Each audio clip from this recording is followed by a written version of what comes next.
Oke, selamat pagi. Selamat pagi. Terima kasih Pak Agus atas waktu yang diberikan kepada saya. Nah, hari ini saya akan presentasi mengenai problem solving tool.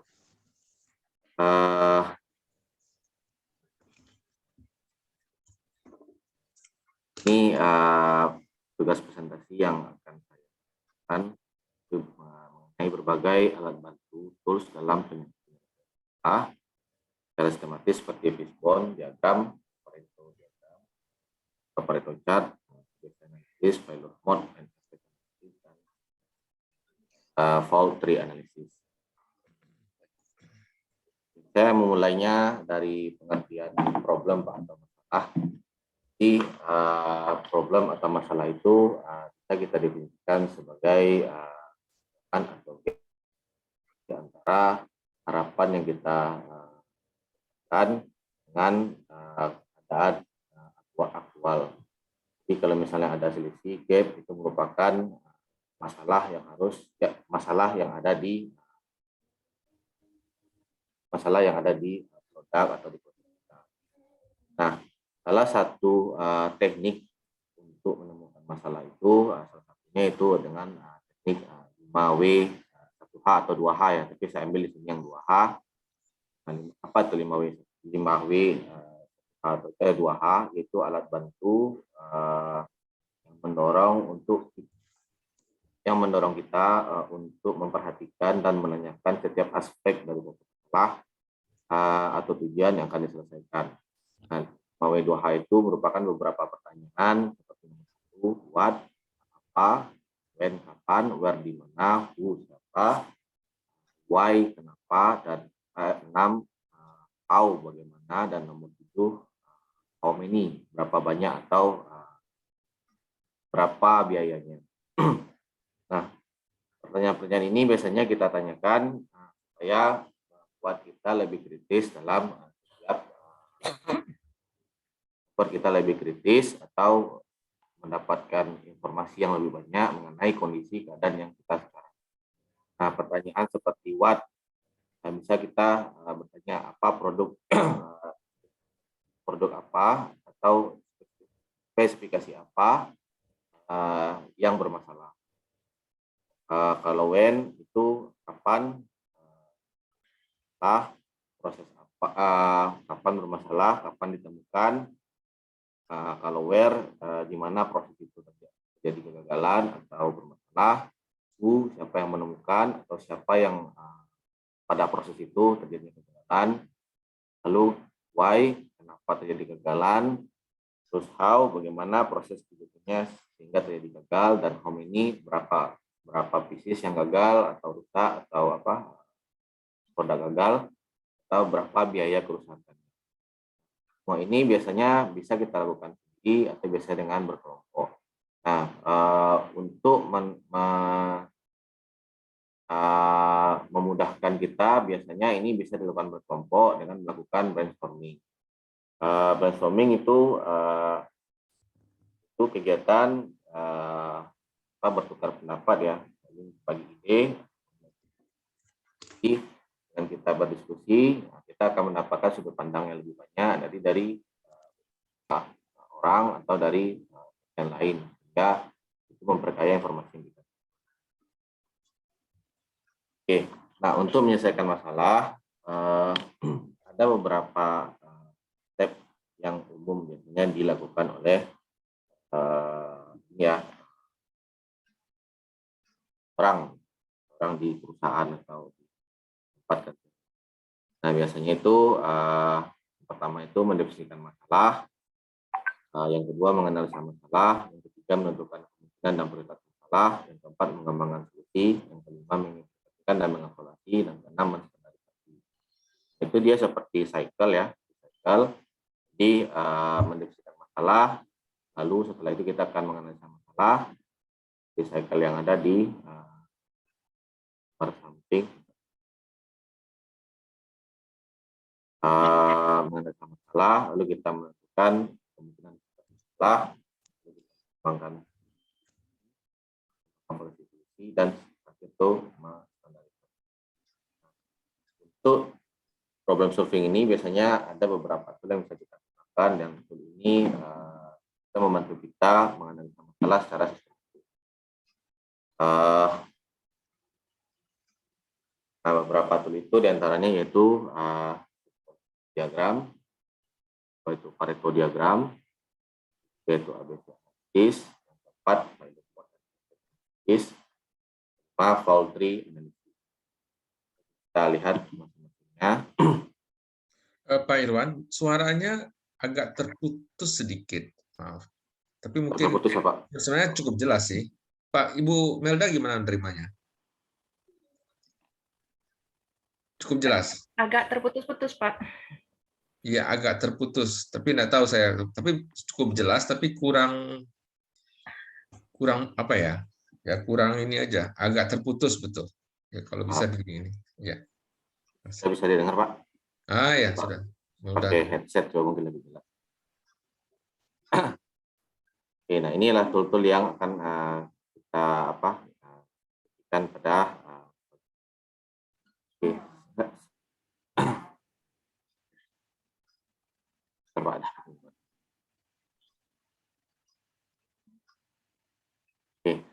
kita mulai dari fishbone diagram.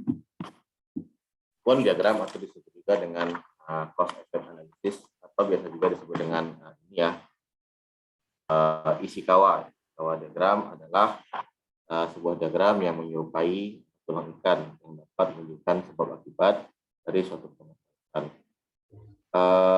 Biasanya seperti gambar di samping ini seperti tulang ikan, dan ini kita gunakan untuk mengidentifikasi kemungkinan penyebab masalahnya. Nah, di fishbone diagram ini ada beberapa faktor yang menjadi penyebab utama, yang biasa kita sebut dengan 4M, 4P, atau 5M. Tapi yang ini yang umum saja saya sampaikan, 4M, 4P, yaitu man, mesin, material, method. Kalau 4P itu personel, plan, kondisi, dan struktur. Nah, semua faktor-faktor ini dituliskan pada masing-masing tulang ikan. Dan untuk problemnya sendiri atau permasalahan yang utamanya itu ditaruh di bagian kepala ikan. Nah, di sini kita akan merunut satu-satu, apakah ada penyebab permasalahan dari faktor man, dan itu kita coba gali siapa, terus kenapa sampai itu mencapai kepada tulang yang bagian paling kecil. Tulang bagian paling kecil itu yang merupakan root cause dari permasalahan untuk faktor man. Dan lanjutkan dengan mesin, metode, dan seterusnya. Nah, ini biasanya cukup efektif, dan ini bisa dilakukan juga berkelompok. Dan itu kalau dilakukan secara berkelompok lebih bagus lagi, karena itu akan kita dapat informasi.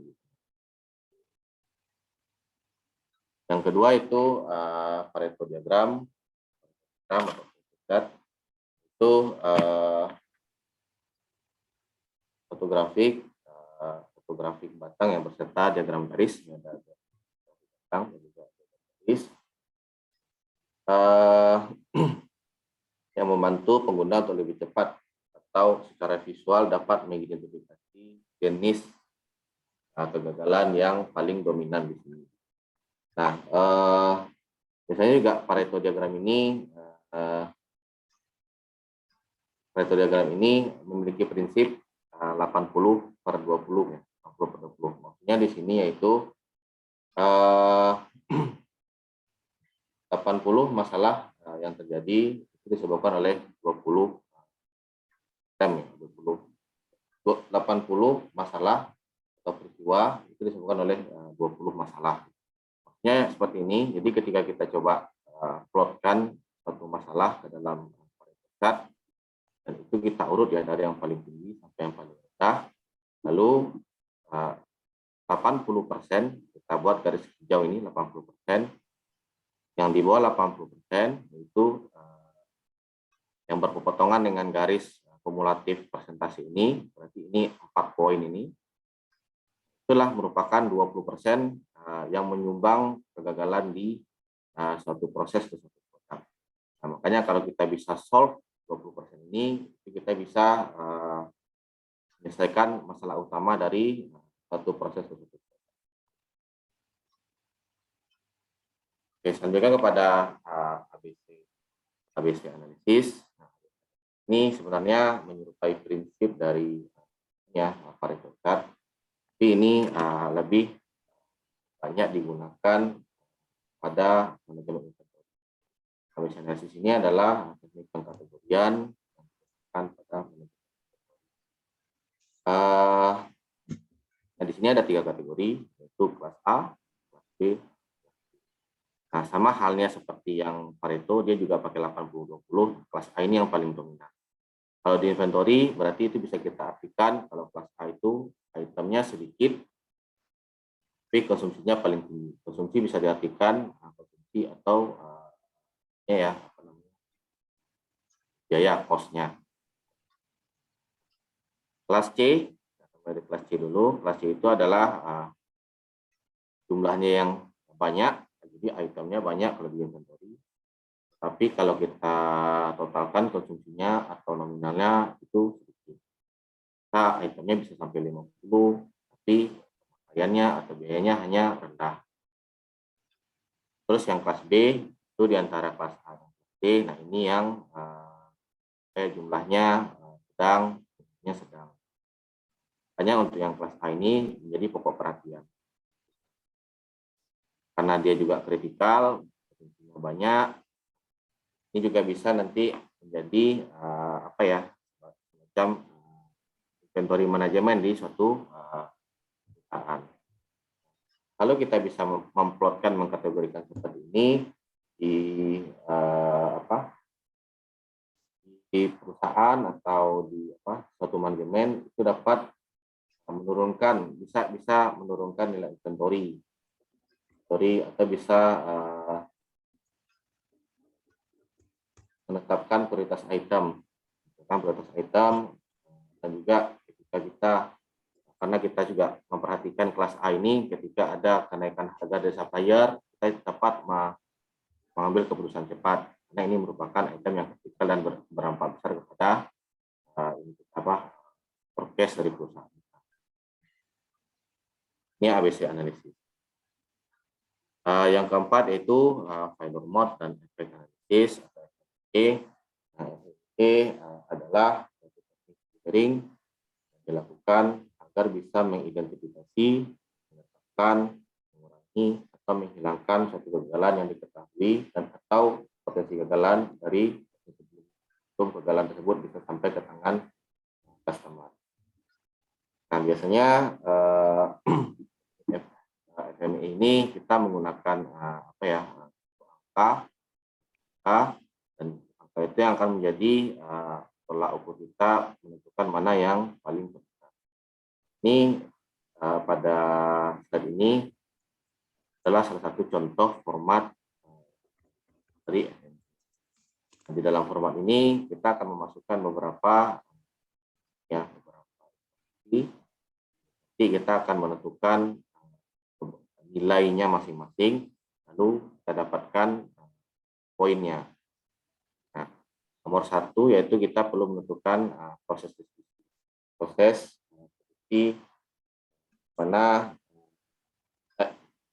produksi di mana kita akan melakukan analisa. Kedua yaitu potensial valurnya.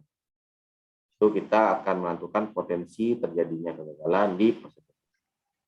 Ketiga yaitu potensial efek dari valur akibat yang ditimbulkan jika produk itu gagal atau proses itu gagal. Keempat itu severity. Itu adalah seberapa besar kemungkinan dampak. Ini tingkat keparahan ya, tingkat keparahan. Nah, ini adalah akan nilai yang harus kita tentukan. Nah, severity ini bisa kita buatkan suatu tabel sebagai guidance, dan ini bisa kita lakukan penilaian sendiri atau biasanya kita meminta masukan dari expert atau kita bisa melakukan kuesioner ke line produksi. Seperti contoh severity ini dibagi pada 3 kategori, high, moderate, dan low. Tingkat keparahannya kalau seandainya high, jika produk gagal tidak bisa diperbaiki. Kan nilainya 7. Berat itu produk gagal bisa diperbaiki, nilainya 5. Low itu produk tidak perlu diperbaiki. Selanjutnya itu nomor 4, potential cause, itu potensi-potensi yang mungkin terjadi kegagalan. Kelima yaitu occurrence. Occurrence itu seberapa sering kemungkinan penyebab kegagalan. Sama halnya dengan severity, ini kita juga bisa tabelkan seberapa sering. Kita klasifikasikan dan kita kasih rating. Contoh di bawah ini ada ratingnya, terus klasifikasinya sangat tinggi, sampel kegagalan tidak tergantikan. Ini bisa kita kasih angka 1 sampai 10.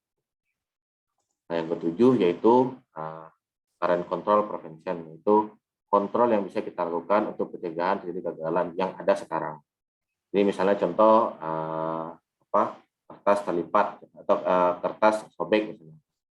Kontrol yang ada kita lakukan misalnya copy out itu kita masukkan ke dalam juga item di dalam terus current control deteksi. Nah, ini kontrol yang dilakukan untuk mendeteksi. Nah, bagaimana cara mendeteksinya kegagalan tersebut? Apakah ada misalnya gunakan sensor atau kita bikin sorting out, misalnya kita perlu check sheet dan segala macam.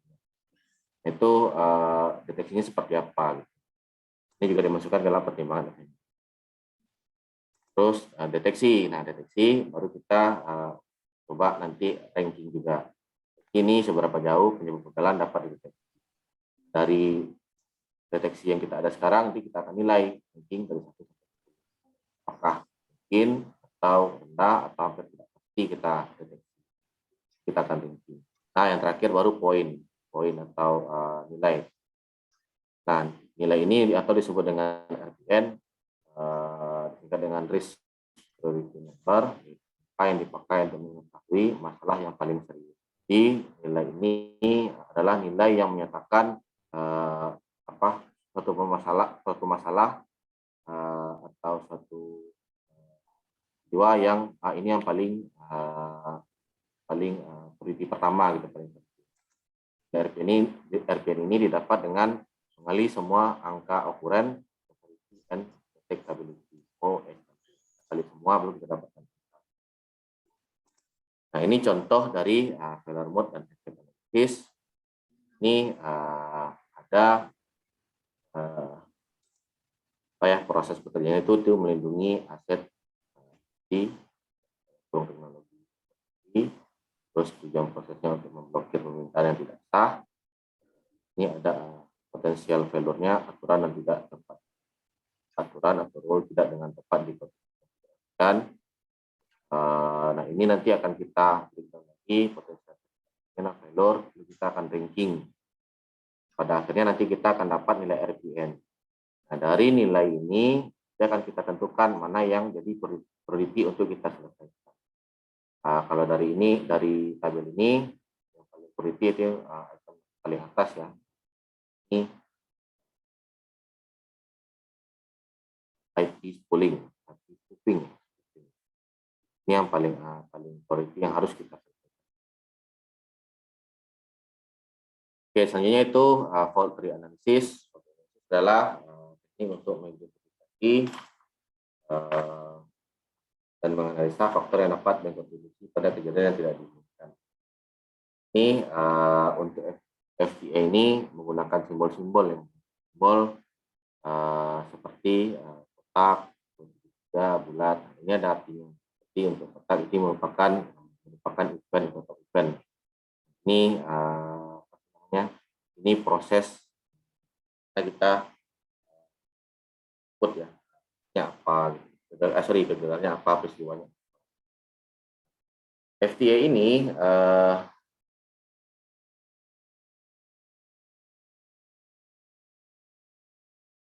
dengan FTA gini kita bisa melihat bahwa suatu peristiwa kegagalan itu bisa berasal dari banyak root cause ya. Jadi misalnya seperti yang gambar di samping, ini adalah kegagalan dalam sistem alarm kebakaran smoke detector.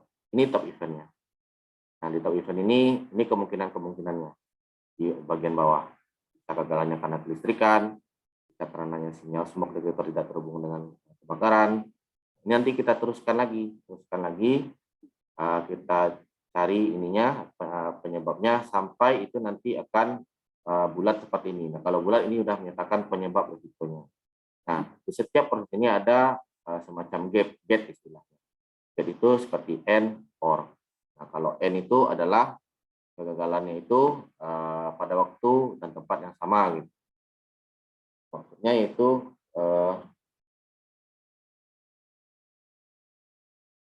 peristiwa yang menunjukkan apakah peristiwa terjadi pada waktu dan tempat yang sama. Tapi kalau OR itu peristiwanya itu mungkin terjadi. Jadi ini berdasarkan kepada analisa kita terhadap. Nah, sehingga nanti pada ujungnya kita bisa turunkan kalau ini kegagalan sistem itu mungkin terjadi karena kegagalan sumber kelistrikan utama, kegagalan karena sumber kelistrikan cadangan, kegagalan karena pada saklar listrik, kegagalan pada operator, kegagalan pada sistem dan alarm. Jadi semua ini bisa kita lihat semua penyebab itu mengakibatkan peristiwa yang kita alami. Nah, yang terakhir akan salah satu contoh bagaimana kita menjalankan semua flow semua menyelesaikan suatu permasalahan. Ini saya ambil dari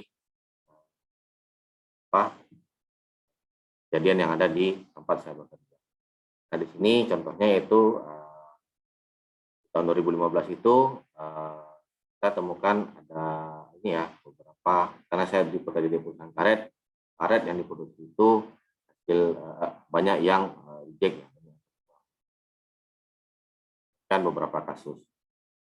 Salah satu ini saya coba bikinkan ininya, permasalahannya itu karena foreign material, karena spesifikasinya di bawah spek seperti low hardness, low tensile, dan rubbernya scotch atau matang sebelumnya.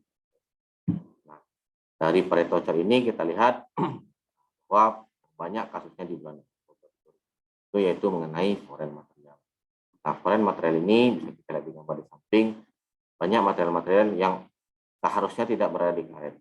Seperti ada material kayu kecil, juga ada beberapa yang kayak debu yang terakumulasi yang biasanya tidak ada. Ini masalah yang kita hadapi waktu. Nah, lalu kita lakukan ini ya, kita buatkan setelah utamanya itu mengenai foreign material pada rubber. Kita coba bikinkan faktornya, karena di sini agak kompleks. Jadi kita ada beberapa faktor di sini, yaitu mesin, material, environment, dan method. Masing-masing faktor ini kita coba turunkan penyebabnya. Dari mesin kita ada temukan beberapa kemungkinan yang menyebabkan terjadinya. Nah, itu foreign material itu berasal dari proses mixer, proses pengadukan karet itu sendiri. Kedua itu namanya foreign material itu berasal dari bucket conveyor namanya. Bucket conveyor itu salah satu bagian dari mesin mixer ya. Itu setelah proses mesin mixer ini mungkin di sana bisa juga menghasilkan material yang menempel. Selanjutnya kita lanjutkan, ada kemungkinan itu berasal dari blender roll. Setelah proses yaitu material berasal dari sheeting roll. Ini proses lanjutannya setelah jadi karet, itu ada proses berubah dari karet menjadi lembaran-lembaran. Nah, setelah itu foreign material itu berasal dari batch off. Ini maksudnya foreign material itu berasal dari raw material itu sendiri, raw material. Terus foreign material itu berasal dari drying room. Nah, ini tempat penyimpanan material. Jadi bisa juga kemungkinan ini berasal dari tempat penyimpanan material ketika setelah diproses.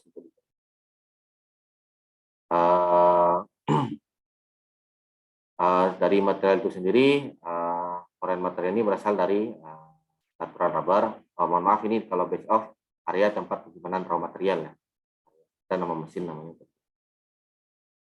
Tapi kalau dari material itu sendiri, nah, itu foreign material berasal dari natural rubber, salah satu bagian untuk pencampuran karet.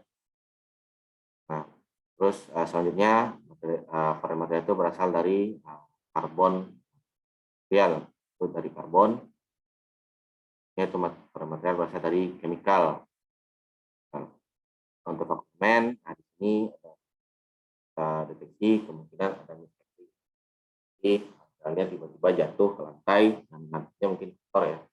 Jadi ketika jatuh itu beberapa material menempel di dan terbawa sampai ke. Dan untuk metode, nah ini foreign material disebutkan oleh penggunaan sulfur. Nah, di sini maksudnya maaf, ini harusnya maksudnya ke material ini. Sulfur. Terus yang selanjutnya untuk measurement, di sini tidak ada kemungkinan.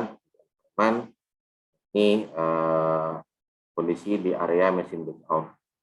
Terus di sini kondisi di area shipping roll. Yaitu per material, nah kondisi di antara roll. Dan selanjutnya itu per material berasal dari area di sekitar. Nah, setelah kita lakukan brainstorming, kita temukan beberapa potensial cause-nya, kita lakukan ini ya, kemungkinan setelah kita tentukan kemungkinan juga kita lakukan pengecekan ke lapangan, atau di sini kita masukkan ke dalam recruit test table namanya, pembuktian. Dan berapa yang kita faktor yang kita definisikan itu, kita harus pastikan bahwa itu benar-benar menyebab menghasilkan foreign material. Nah, dari potensi itu kita dapatkan lima faktor yang confirm kan foreign material, yaitu foreign material pada natural rubber. Pada foreign material pada natural rubber itu kita temukan, di natural rubber itu kita temukan materialnya mengandung banyak kayu dan tanah. Pertama. Yang kedua, foreign material di area mixer. Lihat di situ ada semacam pasir yang kalau kita lihat itu berasal dari strukturnya mesin mixer. Jadi ada semacam konkrit yang dinding yang pecah gitu ya, dan itu jatuh masuk ke dalam material. Itu selanjutnya foreign material pada beberapa pure. Nah, ini kemungkinan masih satu masalah, dan foreign material pada batch off ditemukan juga maaf ini tidak ada ya.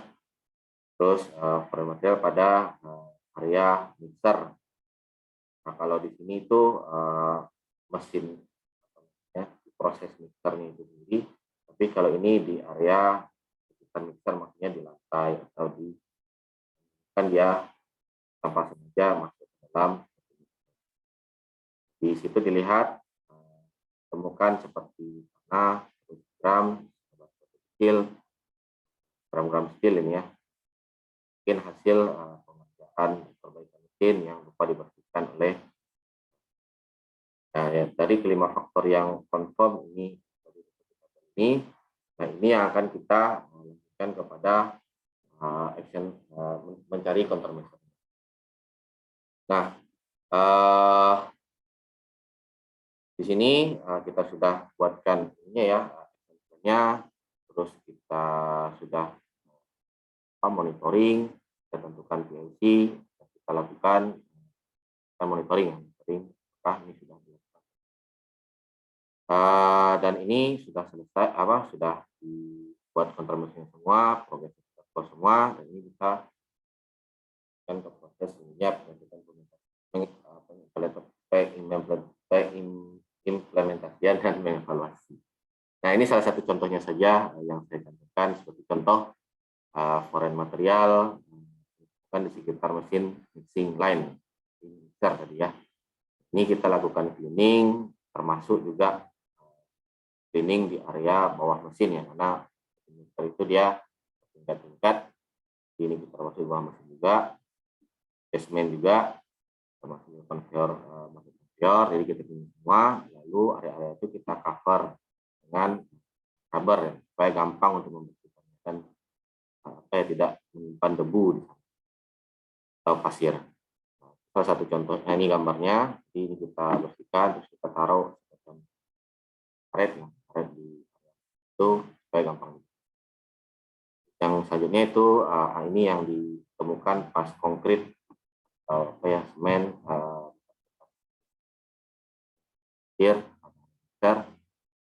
terjadi proses kompon ini dumping during mixer.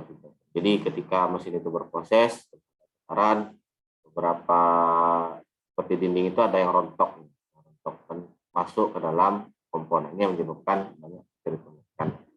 Lalu area-area dinding itu di cover,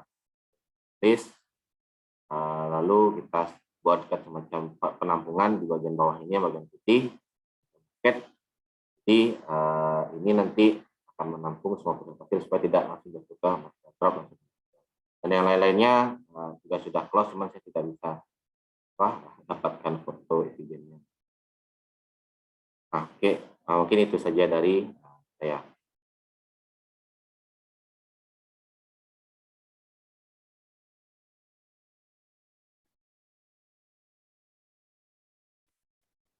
Saya masih mute ini. Oke, baik, terima kasih atas paparannya yang baik ya dari Oki. Nah, tadi saya sebenarnya menunggu-nunggu what's next ceritanya.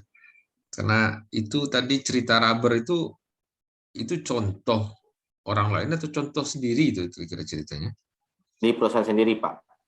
Oke, ya, itu yang saya bilang sangat bagus sebenarnya contoh.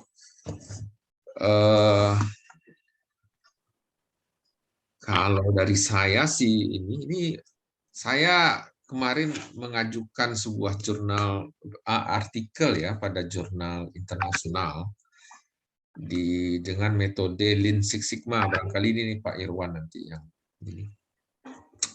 Tapi artikel saya itu ditolak di jurnal internasional, rejected ya, rejected.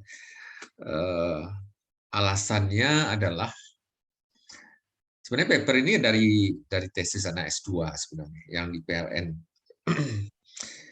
Paper Anda ini masih dalam tahapan analisis masalah, terus menemukan masalah, terus mencari solusi, kemudian sampai ke mendapatkan rekomendasi. Nah, itu dia bilang. Terus mengapa dia ditolak? Karena belum ada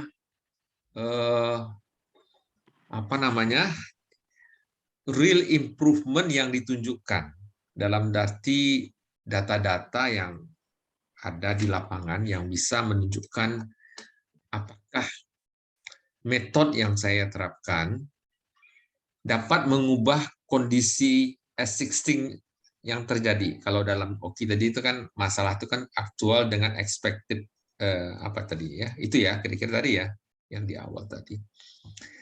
Seberapa besar itu kondisi aktual itu berubah? Have you a data gitu ya? Apakah punya data tentang itu? Improvement yang ini, yang ini. Ini sudah jurnal internasional sekali ya.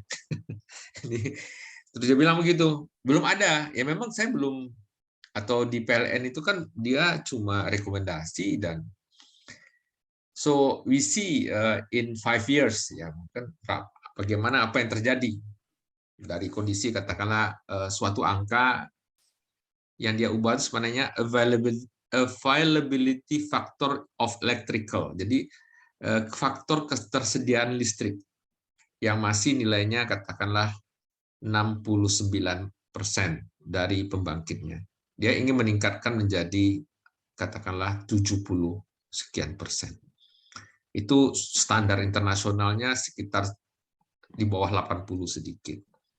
Kan dia masih lower di bawah itu. Nah, kita tidak pernah memiliki data itu.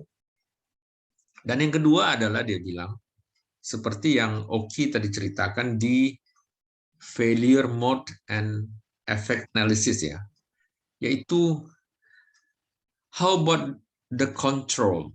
Artinya apa? Apakah hasil yang kamu dapat kalau kamu sudah mengimprove sesuatu, bisa kamu kontrol, bisa kamu maintain, bisa kamu jaga supaya kondisi ini tidak turun lagi gitu ya maksudnya. Itu yang di Lean Six Sigma. Kalau tadi kan ada cerita oke ya di failure mode and apa namanya? Efek analisis itu kan di ujungnya itu kontrol ya. Ya, Artinya bagaimana kondisi ini kan kita sudah mengubah. Kan bisa jadi dia akan tidak stabil ya. How to control. Saya tidak pernah melihat dari datamu. Nah, itu komen dia terhadap artikel saya sehingga dia di rejected ya. Tapi ini paper yang saya ajukan ini di jurnal internasional yang cukup bagus. Saya kira kalau jurnal yang kurang bagus masuklah paper saya ini. Tapi yang ini yang bagus. Artinya apa? Artinya kalau itu bermutu misalnya, ini kan sudah jadi tesis ya. Tapi untuk jadi publikasi internasional dia minta lagi semacam tidak hanya sekedar solusi dan rekomendasi, but they need about the improvement itself. Apa? Bagaimanakah improvement itu? Apakah ada data? Dan malah dia tanya, kalau ada data, tolong analisis secara statistik datanya. Ya, kita sedang mengimprove sesuatu, kita collect the data, bagaimana besaran-besaran sesuatu terjadi, dan kita collect secara regulasi statistik. Sehingga kita bisa mengargue dengan metode ini saya sudah meningkat loh, sudah ada improvement. Tidak hanya sekedar slogan saja. Oh, sudah diimprove. So what is the data? Apa datanya bicara apa? Itu kira-kira. Ini menarik. Nah, ini semacam introspeksi bagi saya sendiri. Ternyata di publikasi internasional dia sampai meminta sedemikian jauh ya, melibatkan data. Nah, saya teringat yang apa Oki sampaikan ini sebenarnya ini gambaran sesuatu yang cukup baik dari suatu, mulai dari Pareto tadi ya, terus dari Pareto menentukan priority, kan begitu ya kira-kira ya. Dari priority dia mencoba lagi mencari ke Fishbone. Barangkali dari Fishbone kembali lagi ke Pareto bisa, karena Fishbone itu tadi ada bermacam-macam apa ya, bermacam-macam causes ya, causes misalnya dari material kena row-nya yang terbanyak, mana yang terbanyak dari alternatif tersebut, kan ada tadi yang merah-merah. Nah, itu barangkali perlu lagi ada data tertentu yang diukur. Nah, itu komen saya. Ini bagus sekali, bisa saja ya, ini kan kita bisa saja ini menjadikan suatu tematik untuk pekerjaan yang tesis atau apa, bisa saja kalau ada hal-hal yang bisa ditambahkan di situ. Itu komentar saya. Sementara ya, saya tahan dulu ya. Mungkin saya serahkan kepada Bu Melda atau Pak Irwan yang punya mungkin komentar-komentar lain. Silakan.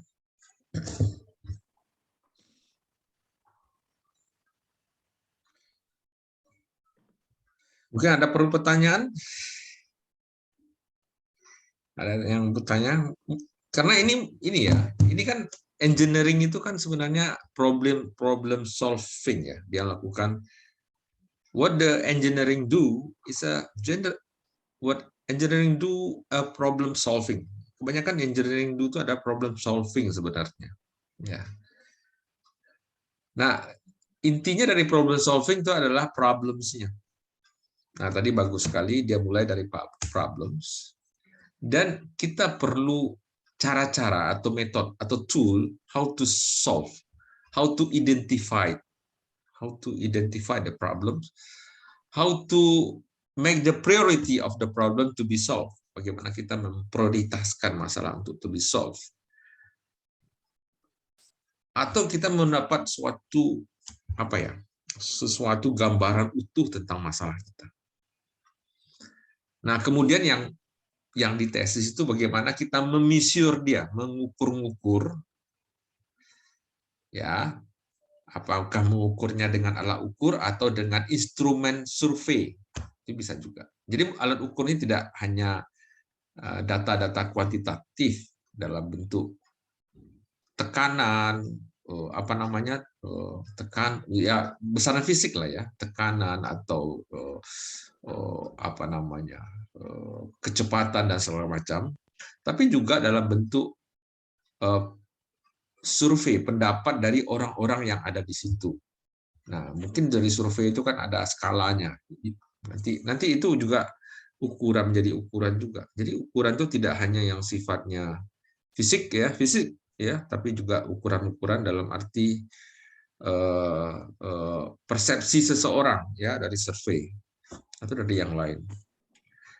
Nah, yang penting ada data tentang itu. Ada kuantitas yang kita bisa menggambarkan kondisi itu. Nah, ini tadi memang tidak tergambarkan. Yang Oki sebutkan hanya bersifat kualitatif. Kualitatif ya. Hanya ini. So, berapa sih kuantitas, berapa sih besarannya, adakah data tentang itu belum. Nah itu barangkali the next step dari sebuah katakanlah tesis begitu. Karena tesis itu kan harus ada tidak hanya kualitatif tapi kuantitatif juga. Sehingga itu. Saya kira mungkin itu dulu dari saya, mungkin sekirakan Pak Irwan atau Pak Bu Melda berdiskusi, atau Pak Ugi sendiri silakan. Ya, kalau dari saya tadi kayaknya memang kurang itu, Pak. Pas setelah selesai itu tidak ada standarisasinya gitu. Dan juga hasilnya pun setelah improvement seperti apa itu juga tidak bisa. Iya. Jadi kalau Anda di industri, saya kira tesis atau semacam final job itu tidak hanya sesuatu yang akan dilakukan, tetapi yang sudah dilakukan. Anda ceritakan lagi, lengkap dengan data. Karena kalau pertanyaannya improvement and control, apalagi control itu artinya sini adalah how to maintain the value. Bagaimana kita memaintain supaya improvement kita ini tidak turun lagi. Sehingga dia apa ya? Kalau metode ya sustain dia, apa namanya sustain ya? Berkelanjutan, Pak. Berkelanjutan dia segitu lah. Ya, continuous improvement kita tuh bernilai betul ya. Tidak kan kadang-kadang kita improve turun lagi. Itu nah tahap terakhir itu namanya control. Kalau di Lean Six Sigma itu damai itu kalau angka terakhirnya control. Mungkin Pak Irwan nanti coba. Itu kalau di tadi yang saya lihat tadi ada di FMEA itu ada angka terakhirnya control. Pasti ada how to control the parameter. Nah, itu perlu data. Karena kita mengontrolnya itu kan kita bisa mengargue orang bahwa ini sudah begini kan ada data. Nah, maksud saya datanya ini baru sesuatu kejadian yang pas, yang sudah berlalu pada tempat Anda, atau ini sudah dilakukan metode itu, sudah dilakukan begitu, datanya. Nah, itu digambarkan lagi dalam mata, saya rasa bagus itu. Saya juga, kalau ada sesuatu best practice yang bisa memperbaiki atau mengimprove sesuatu, itu saya rasa kalau Anda improve sekarang, kapan Anda mendapatkan lagi datanya gitu loh. Susah juga. Nah, karena labornya itu di industri, di tempat ini. Nah, itu yang terbantu saya. Mungkin ada diskusi, silakan diskusi. Gini Pak, Ya. Waktu saya dulu di manufacturing, jadi kalau di manufacturing itu dia punya tim sendiri Pak. Jadi punya tim production engineer yang dia selalu akan apa namanya record KPI-nya berapa, habis itu berapa dia punya achievement. Nah, habis itu dia nanti akan ada lagi namanya improvement supaya achievement-nya bisa mendapatkan apa yang spesifik KPI. Nah, lalu kebetulan ini memang di dunia industri memang sangat apa namanya di industri manufacturing memang sangat sekali dipakai tools mulai dari Lean Sigma, FMEA, seperti yang tadi diutarakan Pak Oki tadi. Dan di Ya, manufacturing itu memang betul sustainable. Dia berkelanjutan improvement-nya. Dan lagi mereka punya tim, ada tim Kaizen, mereka punya masing-masing itu punya tim, Pak. Sehingga ya, di manufacturing itu semuanya recordable, semuanya direcord, semuanya bisa measurable, bisa diukur, semuanya apa namanya, memang tersistem lah, terstruktur lah, Pak. ya, ya, Kalau ya. di manufacturing, karena kan mereka apalagi ketika ada customer audit, ada customer komplain, nah itu memang sangat yang kita record itu akan dibaca ulang oleh customer dan manajemen kita, Pak. Iya, ya, untuk mungkin ya untuk audit dan untuk ini ya, ya betul. Ya, kalau memang itu datanya ada dan segala macam, itulah labor yang ada di industri yang bisa diceritakan. Jangan kita menerapkan sebuah metode atau prosedur atau metode apa paradigma tertentu dalam, sehingga itu bisa menjadi sesuatu yang bisa diilmiahkan. Jadi yang diilmiahkan itu tidak hanya sesuatu yang katakanlah yang akan terjadi, yang sudah terjadi itu kan bisa diceritakan juga sebagai sesuatu yang ilmiah.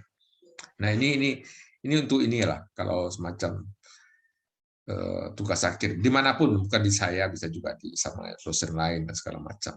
Ya, karena bagi orang Batam kan susah juga dia melakukan. Kalau tesis logam ya dikasih labor dan segala macam. Mungkin labornya di industrinya sendiri yang mungkin barangkali menghasilkan data dan kita coba. Itu aja pendapat saya. Mungkin Bu Melda ada lagi, Nada? Gimana Bu Melda? Kalau perbedaan yang signifikan antara skripsi dengan tesis itu di mana sih, Pak? Oh, ini pertanyaannya. Maksudnya S1 dengan S2 maksudnya? Iya. Iya, Kadang kan sebenarnya masalahnya mirip-mirip gitu kadang, Pak. Tapi ternyata dibahasnya sama anak S1 gitu, Pak. ya kalau saya ya. Di S1 dan S2 itu lebih kepada pertama referensi ya.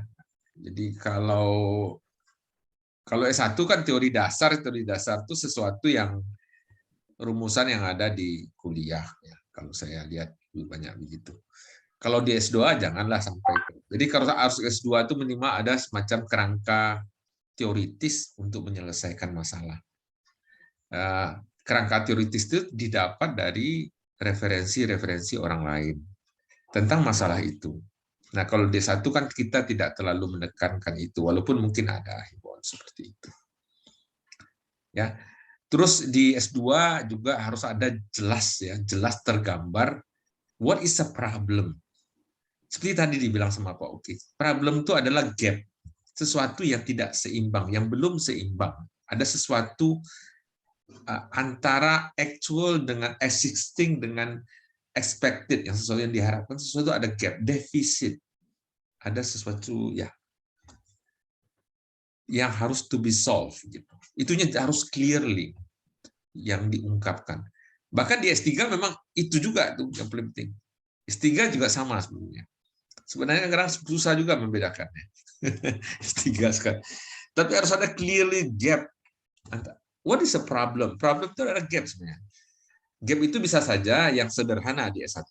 Dan yang ini belum ada Pak diteliti orang, datanya belum ada. Sedangkan kita perlu. Itu kan juga gap. Jadi sesuatu yang tidak ada itu kan juga gap. Atau sesuatu gap itu adalah kalau di tempat lain segini. Nah, expected standarnya harus segini. Harus banyak masalahnya.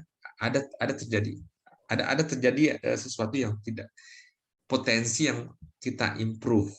Nah, potensi yang kita improve itu kan gap sebenarnya. Ada semacam defisit. Atau bahasa Inggrisnya drawback. Sama itu. Drawback itu ya sesuatu yang kelemahan yang ada. Drawback-nya apa di situ? Nah, atau barrier-nya, obstacles-nya apa?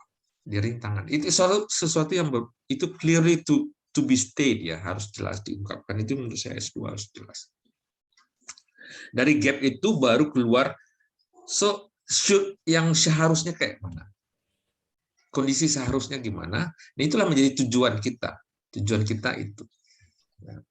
Mungkin tujuannya kita menuju ke seharusnya. Atau kalau tidak bisa seharusnya begitu, naiklah sedikit begitu. Nah, itulah tujuan yang diharapkan. Dengan tujuan itu apa metodologinya? Bagaimana cara berpikirnya? Apakah dengan menemukan masalah itu kan metodologinya bisa dengan Fishbone, dengan Pareto, dengan ABC analisis. Karena ada masalah kan? Atau dengan metode failure mode analysis atau metode dengan Lean Six Sigma. Ya, karena mungkin masalah di industri manufaktur kita kan melihat sesuatu masalah itu adalah waste sebenarnya atau pemborosan waste. Kalau bicara dengan waste itu paradigmanya adalah lean. Ya, kalau kita bicara mengenai waste ya pemborosan, maka barangkali itulah paradigma ya. Nah sekali lagi untuk mendapatkan paradigma itu kita harus punya kerangka berpikir, kerangka teoritis untuk berpikir. Nah, itulah biasanya di bab 2 kira-kira. Atau kalau di S1 namanya tinjauan pustaka atau teori dasar. Kerangka teoritis kita berpikir tentang masalah kita, tentang tujuan kita. Tujuan ini masalahnya apa? Ya, kalau masalahnya di bidang manufacturing, ya tentu kita punya kerangka teoritis tentang apa-apa saja yang sudah dihasilkan orang lain tentang ini. Apa saja tool-tool yang sudah itulah kerangka teoritis kita dalam saya kira begitu Bu Melda, mungkin lebih ke arah lebih clearly lagi menjelaskan. Kalau di S1 kan kita kadang-kadang seakan tidak tahu yang seperti itu. Di S2 mungkin lebih tajam lagi lah pisaunya, lebih lihat masalahnya tajam lagi. Oke, Pak. Referensi lah kuncinya. Referensinya minimal kalau S2 saya ke parameter indikatornya harus ada referensi tentang jurnal-jurnal seperti itu. Jurnal atau ya paper atau apa yang berkaitan dengan tematik itu. Sehingga Anda kerangka teoritisnya jelas. Dari mana dia, state-nya di mana. Minimal state-nya gimana ya. Kalau di S3 tuh memang itu yang di state of the art namanya. State of the art. Apa? Kondisi actual existing yang terjadi itu kayak apa? Itu S3. S2 state of the art-nya ya yang kerangka teoritis tadi lah ya, tentang problem itu. Apa saja yang sudah mulai menyentuh itu. Itu Bu, pertanyaannya Bu Melda, kalau bisa saya jawab. Tapi jangan khawatir, jangan terlalu mengatakan tinggi sekali, tidak. Ya, coba pikir dari sesuatu yang sederhana saja. Kalau tinggi kita kelelep nanti susah. Yang sederhana. Kan kita sudah belajar tool-tool yang ada ya. Mungkin itu bisa menjadikan kita bisa membantu lebih melihat masalah secara sistematik dan saintifik. Itu Bu, mungkin. Ya Pak, makasih Pak. Ada lagi kira-kira?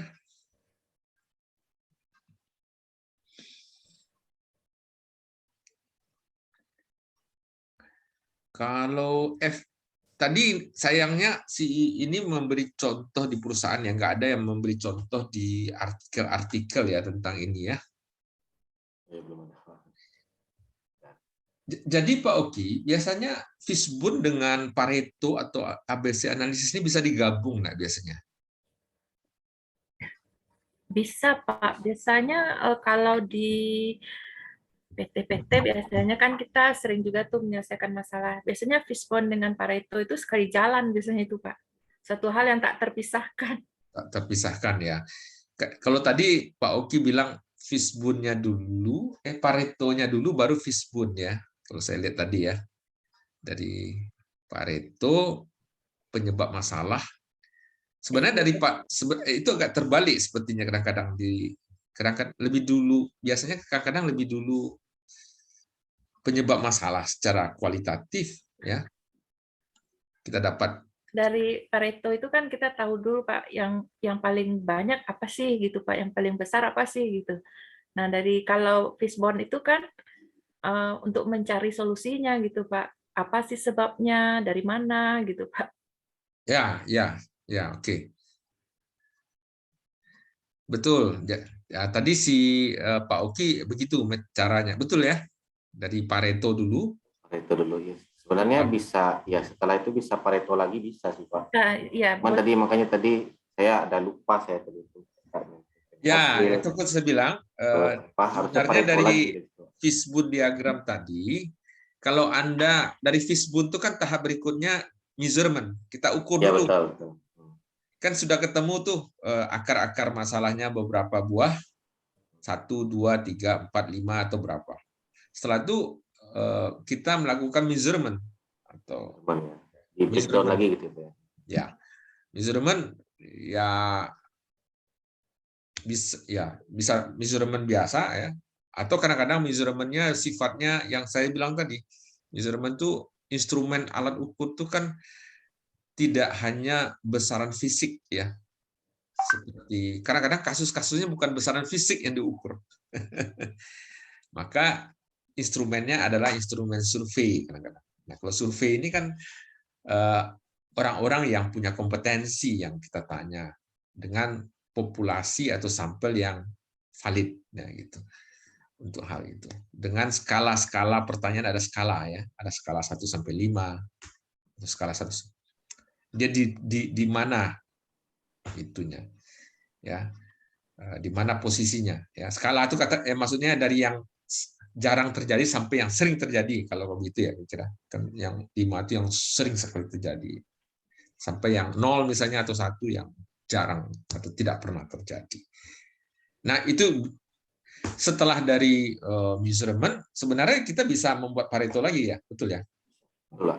Ya, itu saya bilang bisa buat Pareto lagi. Nah, itu. Gitu Bu Meda. Oke ya, secara itu kan iya gitu Pak, ya. nanti kan kadang setelah kita fishbone diagram itu kan kita ketemu akar penyebabnya apa, kemudian diimplement, nanti kan kita dapat hasil, nah itu bisa di Pareto lagi Pak gitu, bagaimana Ya, hasilnya gitu. betul. Dan Pareto dan ABC analisis itu sebenarnya mengajarkan kita bahwa secara alam, secara nature, itu bilang bahwa kejadian itu memang penyebabnya itu banyak, tetapi 20% dari penyebab itu adalah memberikan kontribusi 80 ya. Ya, betul. Itu secara nature begitu katanya. Itu secara ya itu. Maka yang kita memprioritaskan yang penyebab masalah 20% karena dia bisa menyelesaikan 80%. Begitu ya kira ya. Nah, itu dalam hal priority. Sebenarnya ABC analisis dengan Pareto ini sama atau gimana, Mas? Prinsipnya sama, Pak. Prinsipnya sama gitu, Pak. Cuman implementasinya kalau ABC kebanyakan di manajemen inventory, Pak. Ya, oke. Ya, jadi kalau menurut saya juga setuju bahwa Pareto dan ABC analisis itu sebuah analisis yang tujuannya mirip lah, sangat similar sekali. Kalau ABC lebih kepada barang-barang komponen ya atau item-item tertentu yang mungkin banyak yang di inventory, problem di sana. Sedangkan di Pareto lebih ke umum lah kita anggap. Betul. Sekira itu betul ya. Nah, sekarang sebenarnya yang tidak terekspos dengan baik itu sebenarnya FMEA. Itu sebenarnya FMEA itu besar alat ukurnya itu. Metodenya cukup apa ya? Cukup kompleks. Kompleks itu. Dia setara dengan Lean Six Sigma atau apa tuh setara itu. Itu cukup itu tuh. Tapi tadi tidak tercontohkan ya.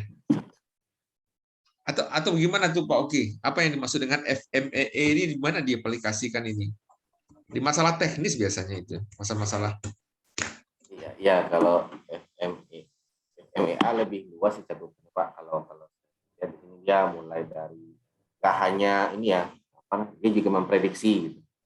Mulai dari memprediksi, terus juga memprediksi, juga menyelesaikan masalah. Jadi sebelum terjadinya kegagalan, kita sudah memprediksi dulu, oh, ini mungkin terjadi kegagalan.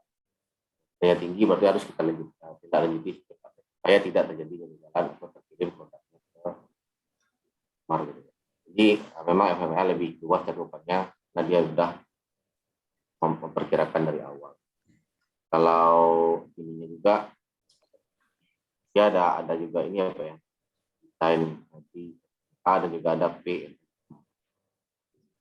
Memang untuk di bagian desain memang mengenai desain itu yang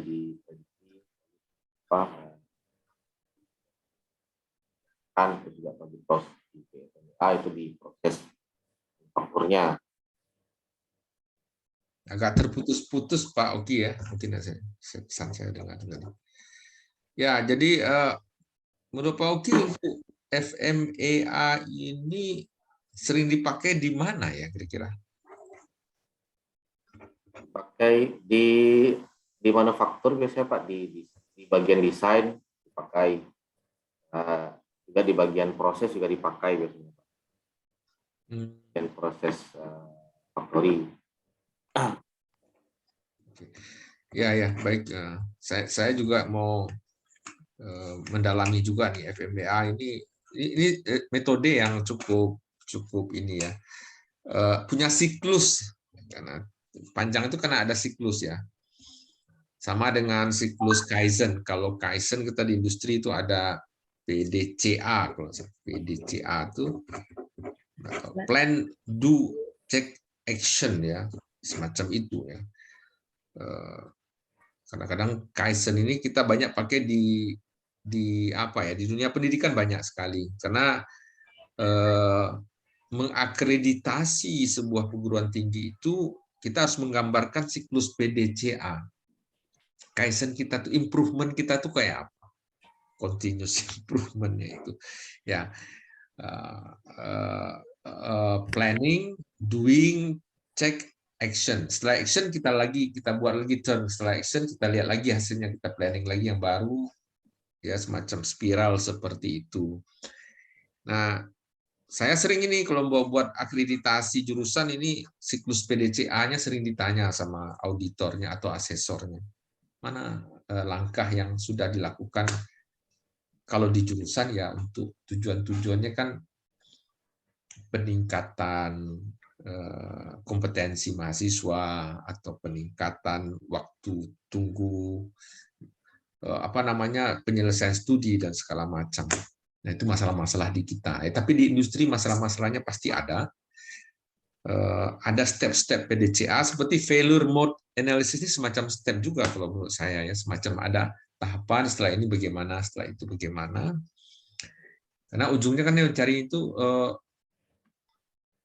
failure-nya atau masalahnya. Masalah itu dianggap sini failure, sesuatu yang tidak sesuai dengan apa yang kita harapkan. Saya kira begitu ya, barangkali untuk FMEA ya. Nah, tadi itu memang tidak terekspos dalam contoh yang sehingga kita lebih mengerti lagi.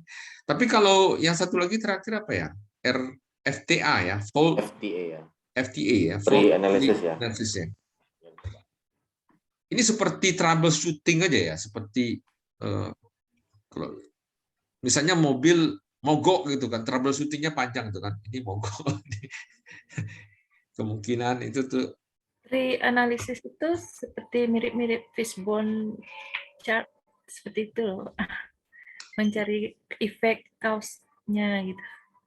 Ya, tapi lebih ke apa ya? Lebih ke sangat teknikal biasanya itu, sering itu. Misalnya ujung-ujungnya mobil mogok gitu kan, itu panjang ceritanya tuh. Ya. Apa begitu ya? Apakah bahan bakarnya ada atau ininya pengapian? Ya biasanya mobil itu 3 unsur aja kalau saya pikir itu. Api, udara, atau bahan bakar. Nah, di bahan bakar ini mulai dari saluran bahan bakar sampai ke pengapian itu ada masalah nggak situ, atau dari api itu dari apa ya, dari aki sampai ke dinamo segala macam sampai ke busi ya, itu ada masalah nggak itu. Terus ya udara ya ada masalah nggak di udara, sehingga dia kan ketemu nanti ya, ketemunya itu ya api, udara, dan itu di pengapian di silinder. Nah, silindernya itu kalau nggak lebih banyak pertanyaan why-nya gitu ya. Y-nya itu ya, Ah, Y-nya itu bisa or bisa and ya. Iya, Bisa or atau N, betul. Bisa kalau dua-dua ini harus dua-dua terpenuhi baru terjadi ini, Oh atau iya, betul. iya, betul Pak. baru terjadi. Kalau saya lihat lebih ke troubleshooting kebanyakan. Ini pendapat saya barangkali. Kan itu masalah.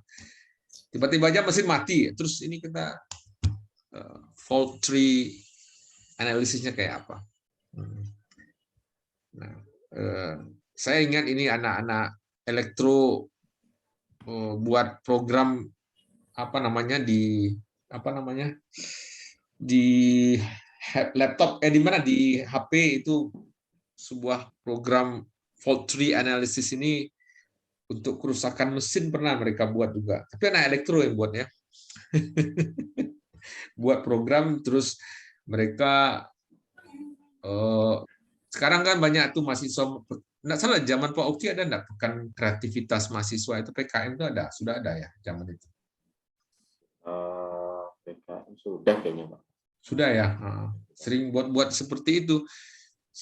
Ternyata yang dibuat itu cuma fault tree analysis, tapi judulnya bagus dia buat berbasis internet, industri 4.0, ini menemukan masalah, diagnosis segala macam. Akhirnya diterima, padahal ceritanya cuma gitu. Buat diagram itu dan dia buat softwarenya.